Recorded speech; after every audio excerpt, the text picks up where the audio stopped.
Okay, perfect. I'm Jerry Nunn from Windy City Times in Chicago. Came in for this. Oh, so Jerry, excited. thank you. Oh, nice. And I love my new friend. Can I call you Charlie? Because, we're doing Julie. But can we call you okay, not yet. Maybe next film. So I first just wanted to talk about how many, you've done so many LGBT films, and I just want to see what you've kind of learned from the experience from the very beginning and just in general. And there's so many undertones in this one. So I just kind of want to talk about that. Well, yeah, I mean, even when the subject matter isn't queer, I feel like the filmmaking is.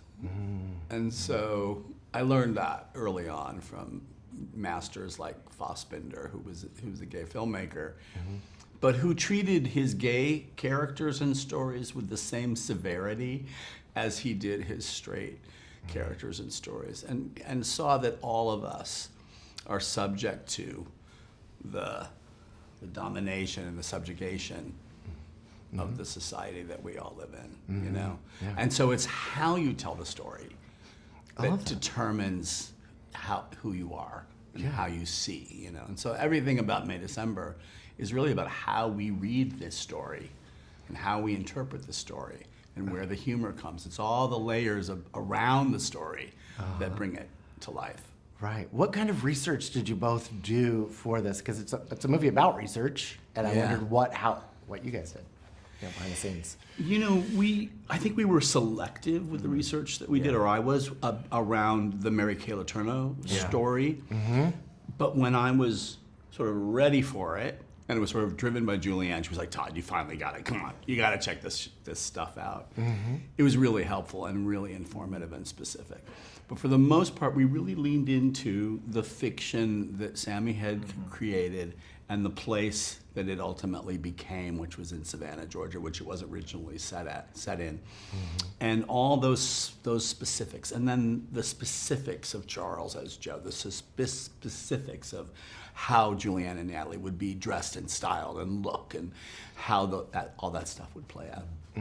Todd had this movie list, this lookbook list with all these films that were kind of going around the crew, and I remember our costume designer, April, she was like, have you seen Todd's movie list yet? Like some of the inspirations for the film, and I was like, there's a movie list? I've got homework. She's like, yeah, no. I was like, can you send it to me? She's like, yeah, I think I can send it to you, and it's a screenshot. And then everybody was passing around Todd's movie list around set, and it just... I mean, you guys already had the book, the lookbook. Yeah, we had the lookbook. They had the image book. That was already shared. Yeah, which really kind of just... I remember I printed off that lookbook and put it all around my room. That was what I looked at every day. These guys couldn't get enough. They kept wanting more. It was just so amazing. Yeah, it was... And how did you develop that character? Because you do so many great subtle things, and how did you direct him to make that happen? Because it's such a, I'm just glued to your character. So thanks. Yeah. That's so sweet. Sammy's script, there's just so much to just really dive into. It was, there's so much in between the text, so much just exploration that was exciting for Joe, and just, I looked at certain parallels in my own life with different circumstances but similar feelings. I drew from Todd's films, Velvet Goldmine, Safe. I drew from, some of my favorite films at that time, which was In the Mood for Love by Wong Kar-wai, and what Tony Leung does with saying so much by doing so little, and Heath Ledger in Brokeback Mountain, of just this internalized grit deep inside of him and how he's navigating, and just so much source material that really helped inspire just kind of the process that I figured out with Todd. What has inspired you? What do you want to do next?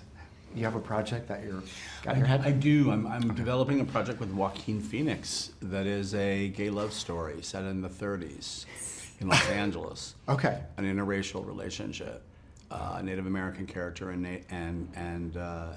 Joaquin's character. But what's so remarkable is that it all started from ideas that Joaquin brought to me. And then we kept talking about it and spinning, and I brought my writing partner, John Raymond, into the process. And so the story credit will be shared by the three of us, Joaquin, myself, and John. And it's a the 1930s that I've never seen before in movies. So I'm very, very excited. I'm very excited. Okay, great. Thank you guys Thanks so much. And I just want to grab a quick picture.